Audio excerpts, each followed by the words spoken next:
right, welcome everybody. I am going to call our Tuesday, August 17th Common Council meeting to order. Elissa, will you please take the roll? Cash. Here. Hunt. Here. Britton. Here. Barth. Here. Lick. Here. Wagner. Schmidt. Wetzel. Aye. Here. Omline. Aye. Very good, and if you would please join me in the Pledge of Allegiance.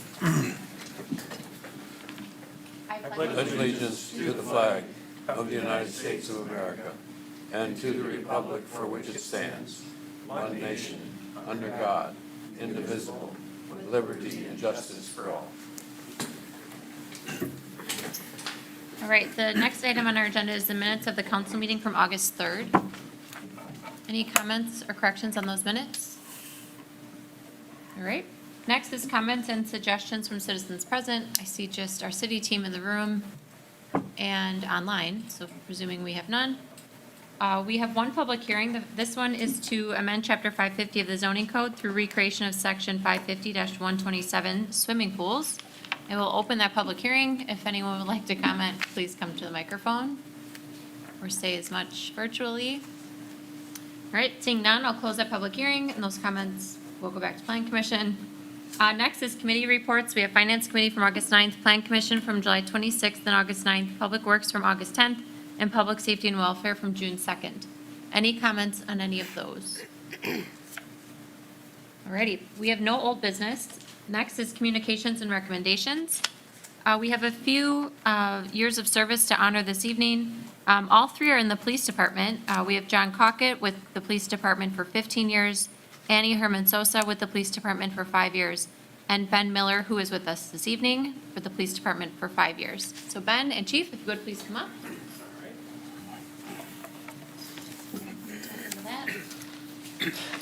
Well, I'll give you a little rundown on Ben. Ben is celebrating 5 years with the police department. He started with us on August 10th of 2016. After we hired him, we sent him to the police academy at Madison College for the 135th Police Academy. Ben was in the Army, so I'm going to try and get all these numbers right. So Ben was in the Army from 2009 to 2014, active duty Army. Yep, active duty. Deployed 2 deployments, one in Afghanistan, one in Kuwait during that time. Yep. And then after active duty, went into the reserves for 4 years. National Guard. Army National Guard. Yep. Okay, 4 years there. One deployment, but I don't know if you went, that was for a hurricane? Oh, yeah, I went to Florida, yeah. Yeah, all right, so see what I have, all right. So Ben's been with us a short 5 years. He was in patrol, assigned to third shift, and he is now currently an investigator assigned to the Jefferson County Drug Task Force. During his time with us, he's received 2 letters of commendation. One of them I think he received today. Yep. From his boss. His supervisor is Captain Dave Brower. And this is what Dave had to say. I hope through this letter of commendation to recognize the exceptional efforts of Drug Task Force investigator Ben Miller over the past several months in regards to his excellent instincts and productivity and successes in several ways. I've been amazed with his success, number of arrests he has made, and the amount of drugs that he has seized during this time. Above and beyond the bread and butter of drug work, he has also partnered with the Jefferson County Human Services in their Children in Crisis initiative, wherein patrol officers and human services and the task force are beginning to work closely together to address children who are found to be in need of assistance because of their close connection to either domestic abuse and or drug abuse. Investigator Miller has joined personnel from the Human Services as an instructor in training these teaching officers about this, correct? Yep. So, 5 years, Ben. Ben is married to Lindsay and has 2 daughters, Addison and Leanna. Yep. Leanna. So, thanks for your 5 years, Ben. Yeah, no problem. Appreciate it. Thank you so much, Ben. We're going to take a photo right here, and then we'll give you a nice round of applause. All right.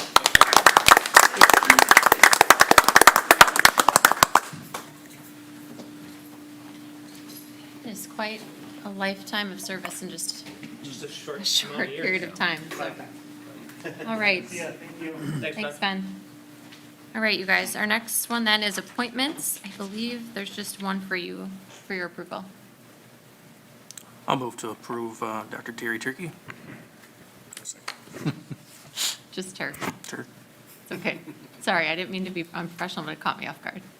Thank you for the motion by Britton. Was that a second by Barth? Yes. All right. Any comments on that? All those in favor, please say aye. Aye. Anybody opposed? All right, next on our agenda is the COVID-19 update and discussion. As you guys remember, we did take this off of our agenda for a period of time, but we did receive a request to bring it back on, and we're happy to oblige that request. So I am going to pull up our PowerPoint. And Carol, I see you there, so I will turn it over to you. Okay, thank you. Good evening, everyone. So to date, the city has had a total of 2,705 confirmed cases, and of those, 2,689 have resolved. So at this time, we have 16 active confirmed cases. We have had 265 probable cases, and 251 of those have resolved. And probable cases are individuals who've had an antigen test but have not had a confirmatory PCR test, just for clarification. Today we have 14 active probable cases. We have 40 open contact investigations. 4.18% of our positive cases have been hospitalized, and we've had 44 deaths. And then the next two slides are just this year, so since January 1 of 2021, confirmed cases broke down in age groups. So you can see, and by month, you can see where we've seen most of the activity and in what age groups. In January certainly was very active, and as we moved into the summer, we saw less activity and less positive cases, where, as I mentioned the last time we spoke, we were starting to see an increase, and we have seen that at the end of July and moving into August. And then the next slide is the same, very similar presentation, but these are the probable cases. So you can see a little different breakdown in age groups. We're seeing a more younger age group with an increase in cases as we move into June, July. And then the next slide. So to date, the health department has administered 4,547 first doses of vaccine, and that would include the 1-dose Johnson & Johnson. We've administered 4,238 second doses for a total of 8,785 doses. And this slide, it's a little hard to see, but it just compares the city of Watertown to state. So for our first citizens who've received their first dose in the city of Watertown, we've had 41.9% of our population has received their first dose, compared to the state, which is the first bar, at 53.4%. And then the next, the darker green bar is Watertown residents fully vaccinated, and that's 39.2%, compared to the state, which is 50.2%. And I just was checking the county percentage of fully vaccinated, and Dodge County is at 40.4%, and Jefferson County is at 45.2%. So we lag behind both of the counties and the state for fully vaccinated. Are there any questions? Hi, Carol. Alder Written here. What's your sense of people that may actually be sick but get missed?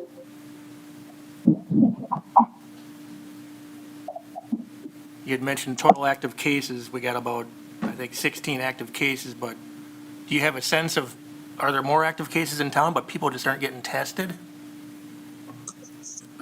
I believe that we've seen that, all along. Some people are reluctant to be tested for a variety of different reasons, or they don't have access to health care. So we're communicating with contacts and within groups of individuals to assure that they can receive access to healthcare. We're working very closely with the hospital to make testing convenient. We also have pharmacies that are providing testing for our community. And one of our pharmacies that has really stepped up is Hometown Pharmacy. They are doing quite a bit of testing and making it quite convenient for individuals. But, directly to your question, it's hard to gauge that. But I have a sense that that has been happening all along and continues to happen. Mr. Pash? Hey, Carol, Alder Pash, just one quick question. When you talk about the percentages, you had said the amount of vaccinations administered by the health department. Are you including the local pharmacies then and all the indirect providers for vaccines in that number? So the number, so I present the number that we provide, the vaccines that we're providing, but so that's just what we gave. And then the second percentage of individuals that are vaccinated, that includes all vaccines that are given by anyone. Okay, that was my second question, just making sure that number reflects all the vaccines administered locally. So this slide is just us. Yes, This is everyone in with Everyone, the City okay. of Watertown. correct. So is that concerning that I would probably perceive that we can do better? We can do better. Okay. I agree. I'm not getting, I certainly respect people's right to choose, but, yeah, okay. And we can continue to be available. We are seeing an uptick in individuals seeking vaccinations, so we're making staggered times more available. We will be holding a later afternoon and evening clinic coming up. We'll be holding a clinic in the school, Riverside Middle School, during their open house. So we're trying to be more available and making it easy, convenient for people to come and get a vaccine. Great. I should disclaim, I didn't mean to indict your efforts, I know. We're always open to suggestions. We just want to make it very convenient for people. Certainly. Thank you. Yep. Go ahead, Chris. Hi, Carol, Alder Written again. What are some of the common myths why people are hesitant to get the vaccine? So there's a list. It's a long list. It's interesting, the people that are coming in now are people who've been unsure of the safety of the vaccine because there's been so many pieces of information on social media, and people have had a hard time weeding through the information and determining what was accurate as far as vaccines. I think that there's a better message out that people can feel confident that the vaccine is safe, and people are talking to family and friends that have received the vaccine, and they're feeling confident that the vaccine is safe. But, some of the big myths are that, the vaccine changes DNA. There was early conversations about reproductive health, and none of those pieces of information are accurate. And we've talked about that here. We just continue to try to reassure people, give them accurate information. And I'm working closely with our providers. Providers are having conversations with their patients at every encounter, talking about the safety of vaccine. So we're just trying to repeat the safe message about the vaccine. And again, if you have ideas on how we can better reach hesitant individuals, we're open to that. We're just really at a point where people are feeling more confident, those people that have held out for a period of time. Other questions for Carol? All righty. Thank you, Carol. Thank you. Okay. We We have no new business. Let's go to the accounts payable. Madam Mayor, I move we pay all accounts payable. Motion by Romley. A second. Second by Wetzel. Any questions on these from anyone? Elissa? Conley, Aye. Cash, Aye. Went, Aye. Britton, Aye. Barth, Aye. Lick, Aye. Wetzel. Aye. All right. Under reports and miscellaneous business, you have the library board from July 8th and 22nd, the licensing board from August 11th, the payroll summary of July 14th to 27th and 28th to August 10th, and tourism from July 28th. Does anyone have any questions on any of those?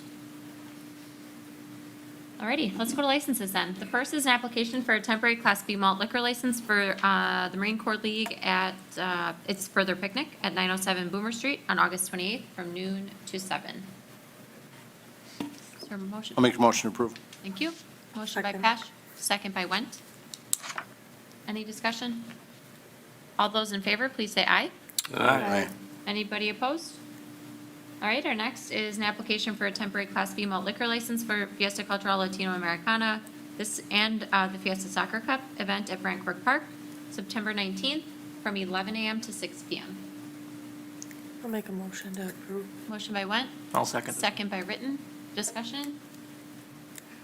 All those in favor, please say aye. Aye. Aye. Anybody opposed?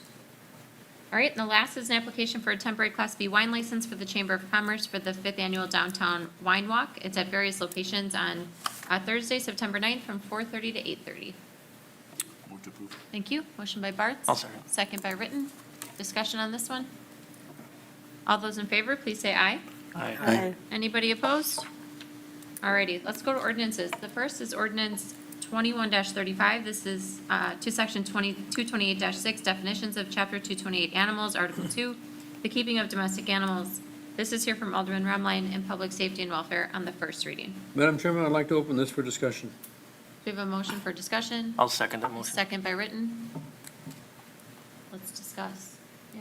And explain what this is about. Chief, you want to explain that? So there was an adjustment that was requested from a humane officer. As far as I know, those updates were made through Public Safety and Welfare, but there were also a couple of other changes that were made that, in all honesty, we should probably send to the Board of Health, which is the board that oversees this ordinance and is the kind of hearing and appeals body for it. So, does that help? Madam Mayor, I move that we make that into a motion. We send it to the Board of Health for discussion. Okay. So I think what we'll phrase it as is a motion to send to Board of Health's next meeting. Is that okay? Yes. I'll second that. Okay. Motion by Written and motion by Romline and a second by Written. I don't think that's discussable. Do you want the roll on that? Okay. So what we're voting on is just sending it back to a committee. All those in favor, please say aye. Aye. Aye. Anybody opposed? All right, so I don't think we need to take a vote on the first one then. Okay, let's go to resolutions. The first is Exhibit 9261. This is a resolution to approve change order number 1 to the 2021 sanitary sewer and water main project with Walesky Construction. This is here from Alderman Wetzel and Public Works. I'll move for. Thank you. Motion by Wetzel. Second. Second by Licht. Questions on this one? So I don't stumble, I'll turn it over to Jane Ellen. She could explain. Sure.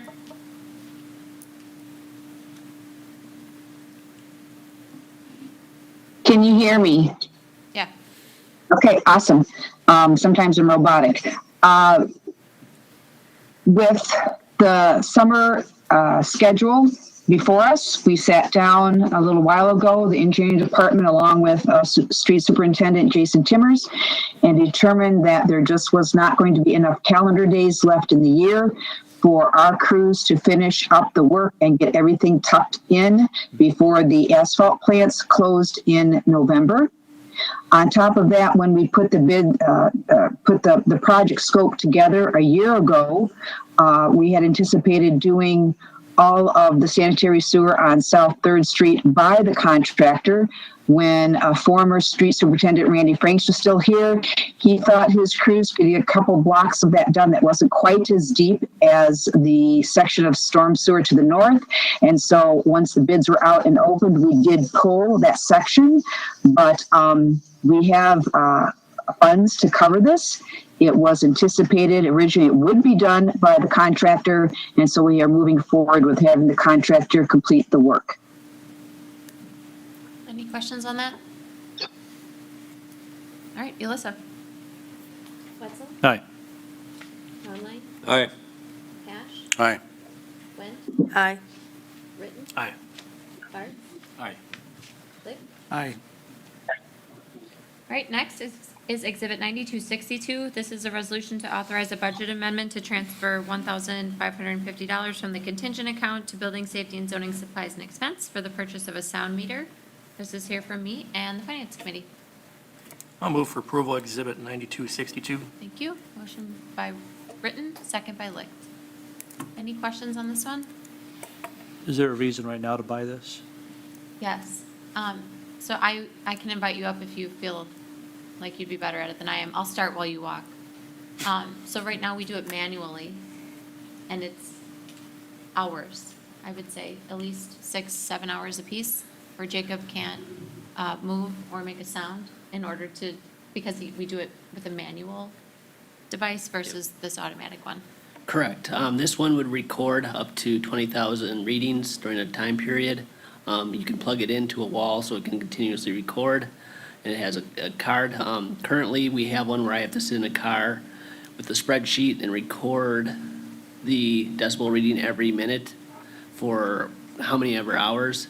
This one, with this, I could sit it there for 24 hours and then get readings for a 24-hour period with no one around or no staff guidance or no staff needed for it. So it reduces our workload while it's still getting our data that we need for enforcement standards throughout the city.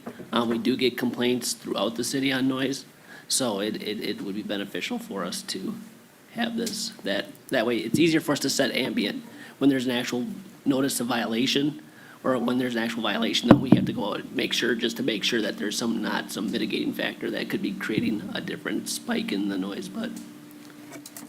So when we do any type of noise enforcement, there's 2 steps. One is to record the ambient noise at that same period of time that the complaints come in. So Jacob goes out and sits for that period of time, measures every minute, and then when the next complaint comes, then he goes back and then evaluates that reading against the ambient noise reading. And then it depends upon where it comes in, and then that's the enforceable action. So this, for me, saves staff time. Ms. Romline? And in some of our proceedings, we know that we're going to have more occasions to use something like that because this noise issue has come up quite often Yeah. recently. Yeah, it has. And there is extra cost because it has to be calibrated and certified calibrated, and we'll have to send it in every year to be calibrated. But that's just in case we have to go to court, we have documentation that it's valid readings. And we calibrate the one we have currently. We do, but we have to send them off once a year to the Right. manufacturer. So you're saying this one Both of them.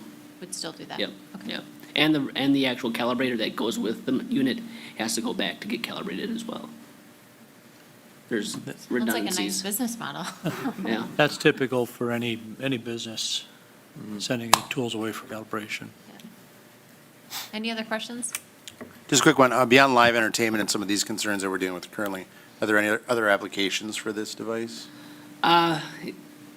It's mostly for Chapter 550 noise complaints.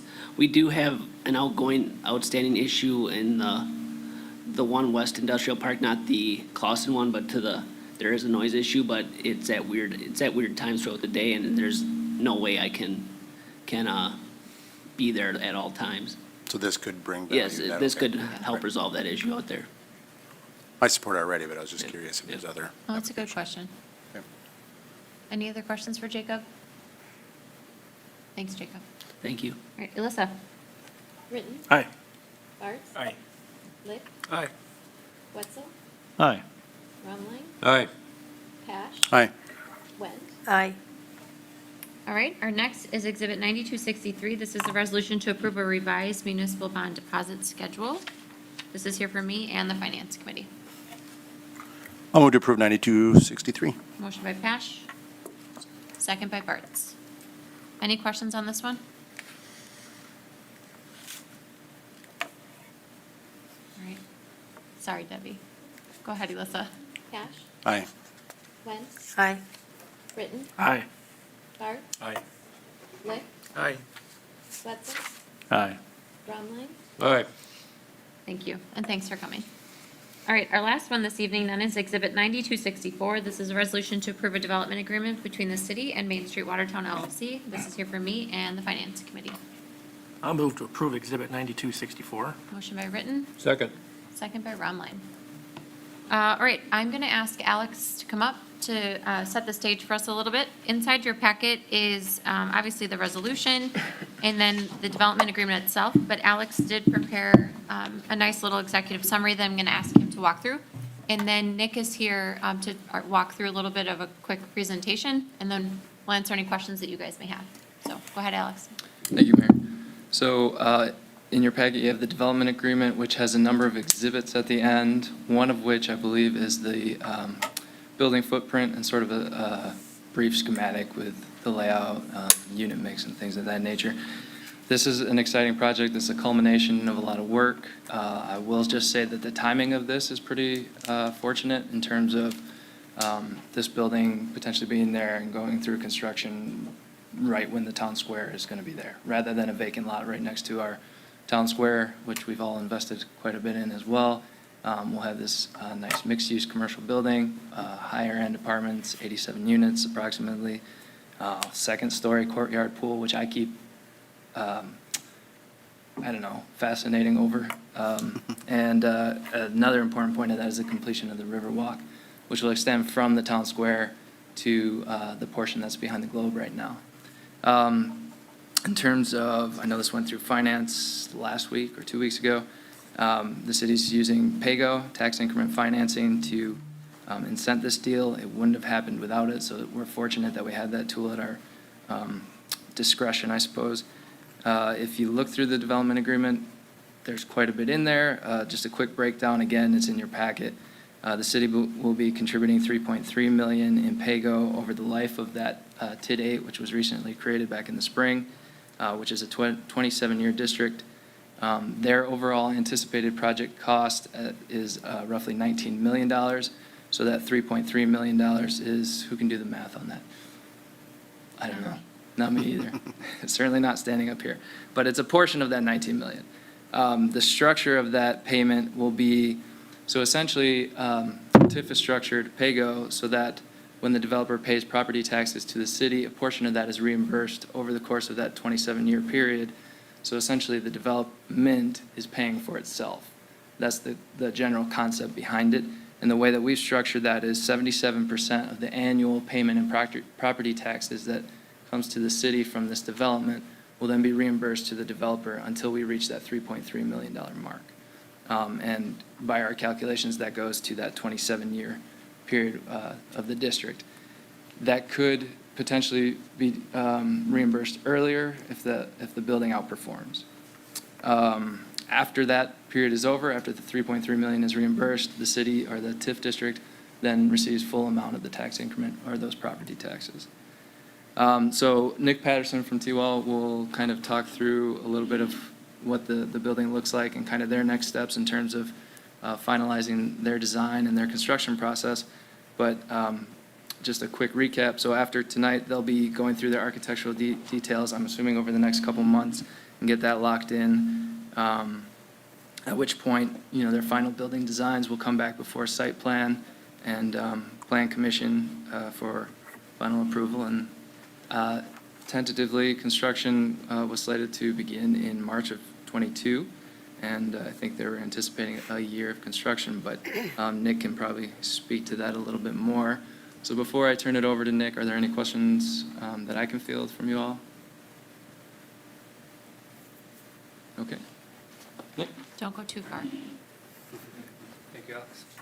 All right, Nick, you just give me the nod if I'm not keeping up fast. Oh, yeah, sure, no problem. So first I wanted to highlight a couple of our objectives that we're doing for this development. First off, I want to thank the mayor, city staff for putting this development agreement together. And then, so for our objectives for this site and for Watertown as a whole, we wanted to create an activity center, which city already has a town square. So we just need to have heads and beds and retail space. Our second objective is to create a development that'll revitalize the downtown. And then our third objective is to have iconic architecture, a beacon, something you can see from a distance, you know you're in Watertown. And specifically for this development, Main Street style architecture. So next slide, please.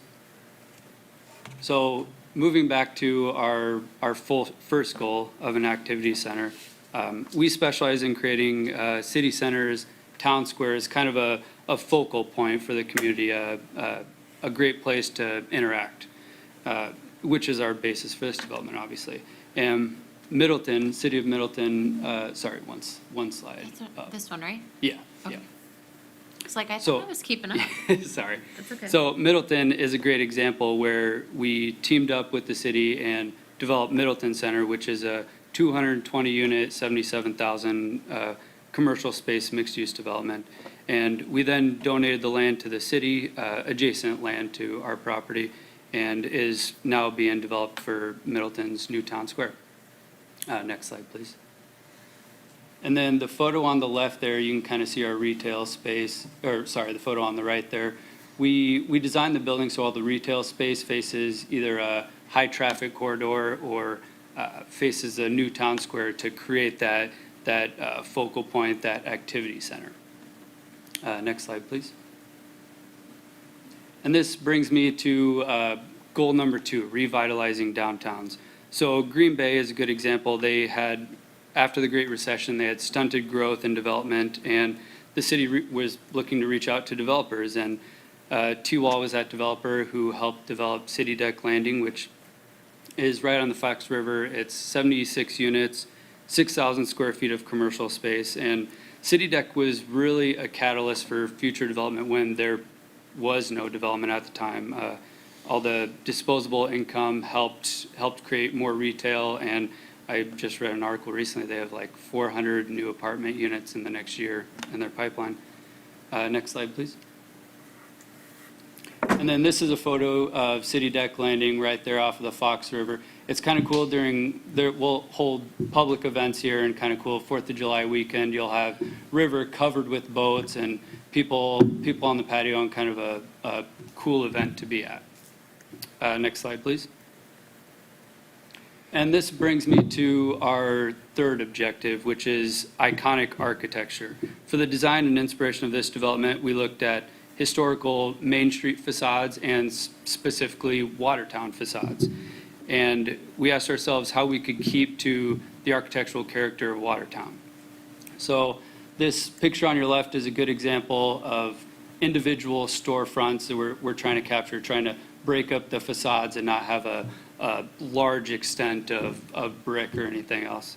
And then the picture on your right is a good example of the beacon focal point.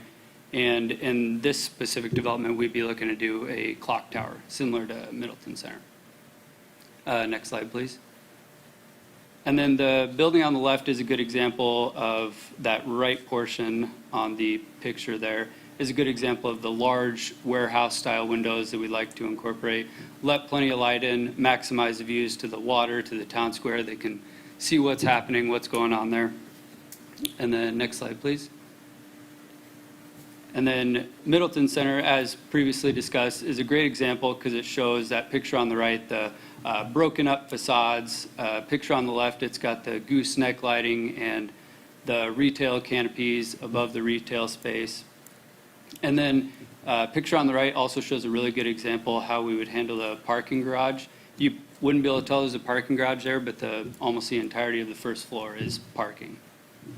In this picture? The one on the right. This one? Yeah. Okay.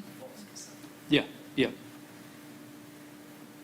Yeah, and then just high level, here's our site plan. I'm sure you guys have already reviewed it, but 87 units, 5 stories, approximately 2,800 square foot of commercial space. Amenities to the north, you have the town square. The retail will be facing the town square. So wanted to incorporate more cohesive shared benefits. You have events on the town square. They're coming over and checking out the retail, want a cup of coffee, whatever else. And residents and customers of the retail, they'll go over to the town square and grab a hot dog, whatever else. Next slide, please. And then here's a few of our references. I encourage you to reach out, any reference questions you may have, tell you what we're about and some of the good relationships we've had with different municipalities. And thank you for your time. I'm available for any questions. Anybody, questions or comments? I asked this question in finance, but I'll just ask it here too. Construction begins spring of '22, takes about a year, and you expect occupancy to be full up by? By September, October, end of September, it really drops off. We can usually lease 75 to 90 units in a full leasing season. So starting March to September is our core leasing season where we would be fully occupied. Alderperson one. Now, by the picture on there, are we closing part of Water Street then? So this outline here is the building. This right here is Water Street. The design that you're seeing up here is for the town square, and this is the curbless street.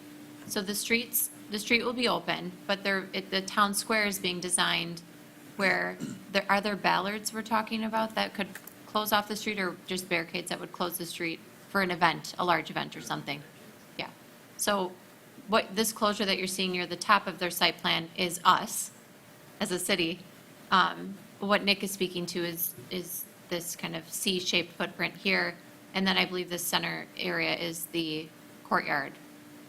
Yep, that's a second-story courtyard that would overlook. And yeah, sorry, I forgot to kind of touch on the amenities. It would be a pool overlooking the Rock River, on-site leasing management staff. There'd be a fitness center, underground climate-controlled parking as well.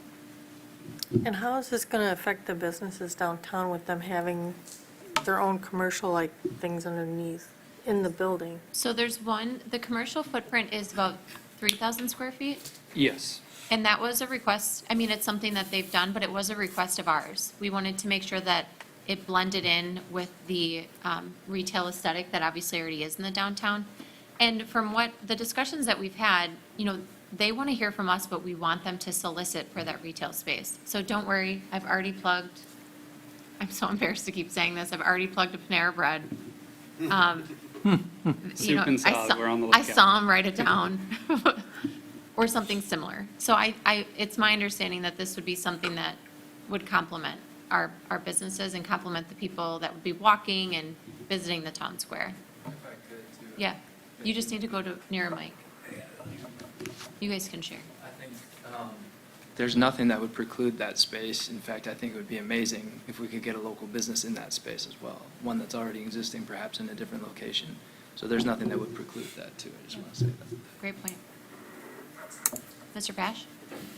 Yeah, so I'll just kind of parrot my comments from finance, much with Alder Written. I'm a huge advocate of this project. I think the consensus in finance was we're very excited for the implications it's going to have in this community.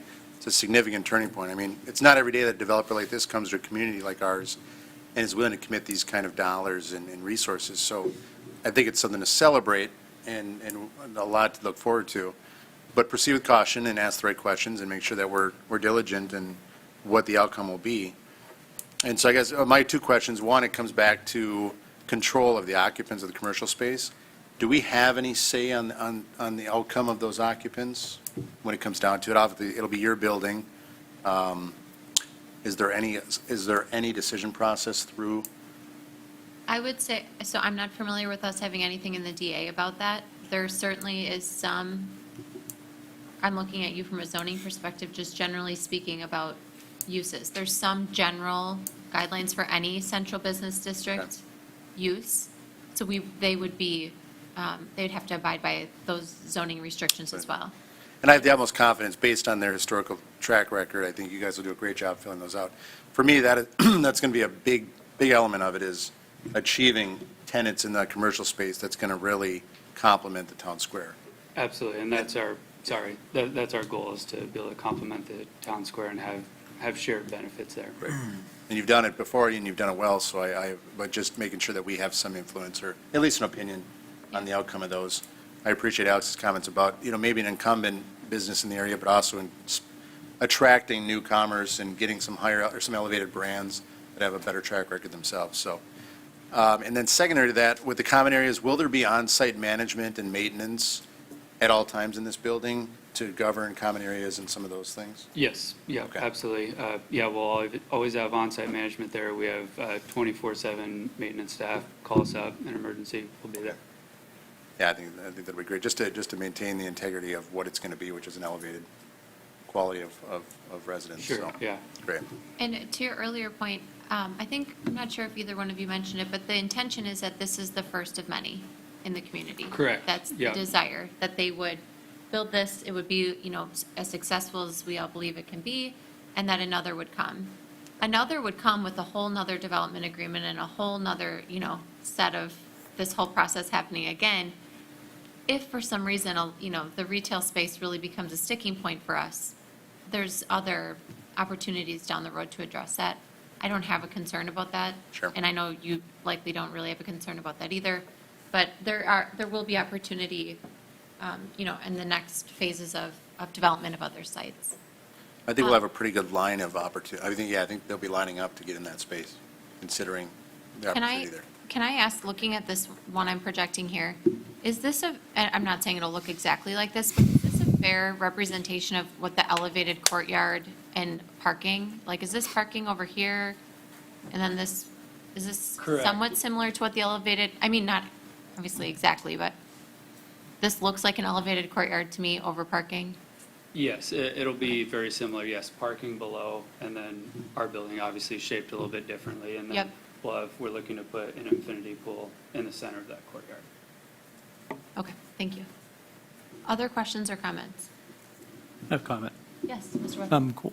Not a question, just a blanket statement. I hate to make that, but my generation, we're not into the coffee drinking, sit at a table and chit chat at downtown. But I think you might, my, I've walked into plenty of Oh, coffee yeah. shops and there's there's a lot of plenty blue, there's people blue in your hairs and white hairs, yes, generation. and no hairs. But my kids, the future generation, the future movers and shakers, my kids are late 20s to late 30s. They're all excited about this.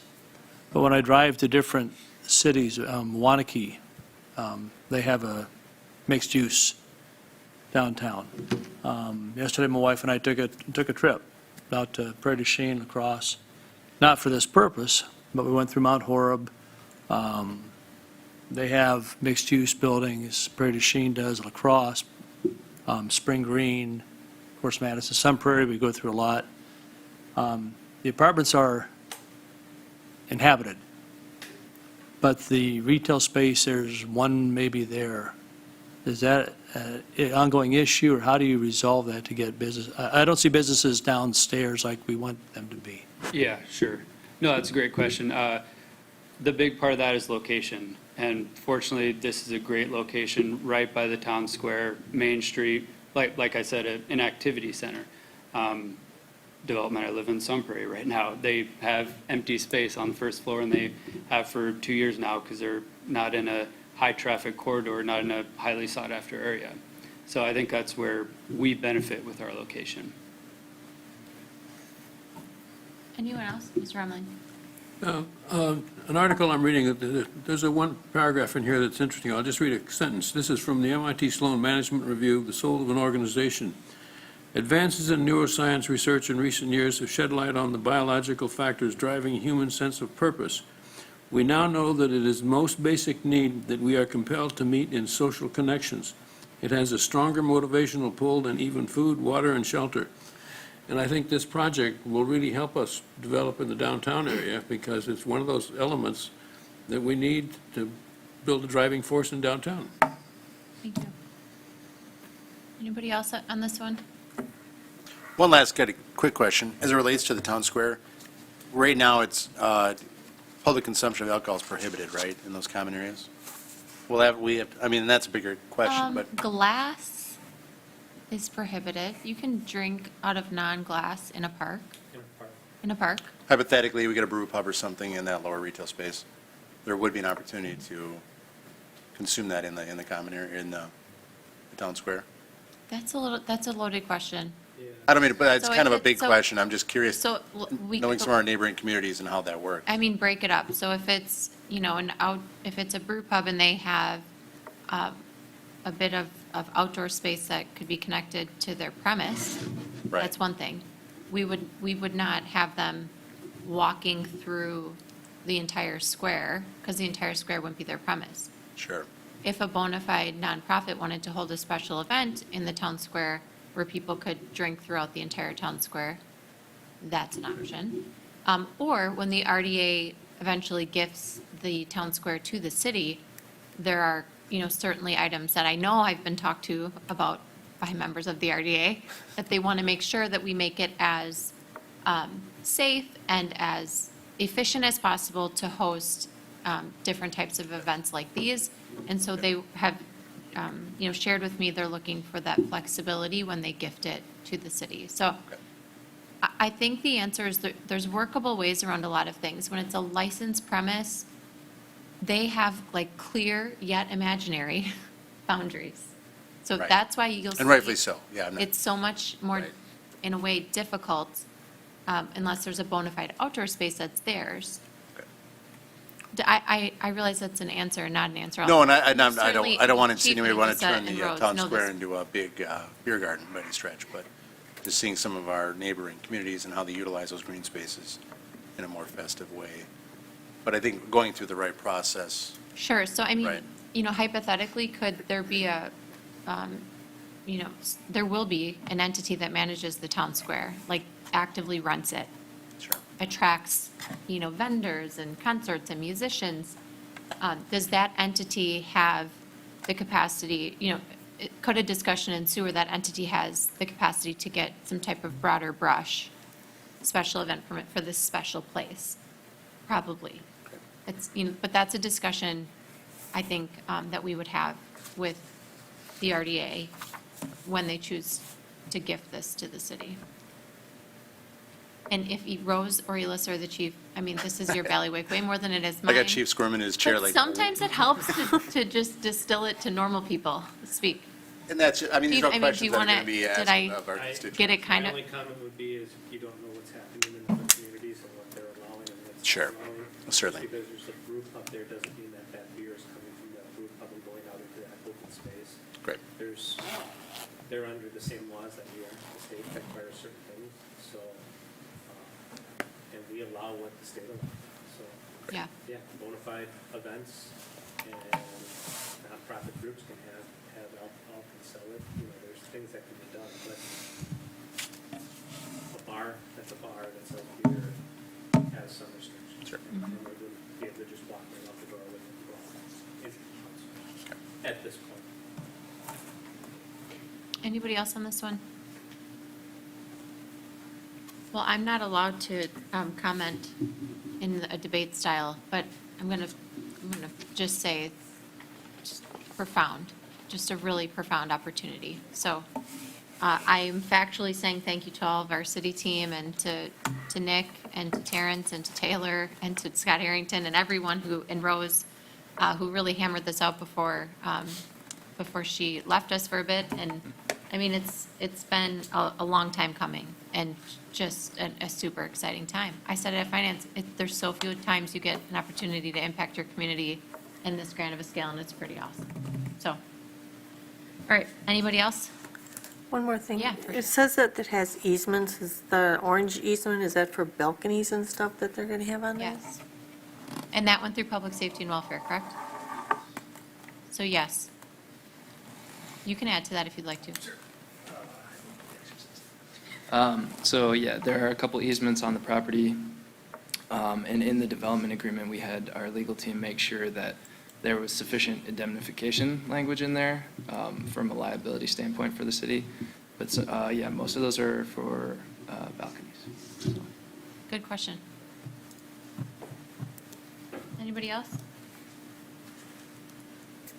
All right, Elissa. Britton, Aye. Bart, Aye.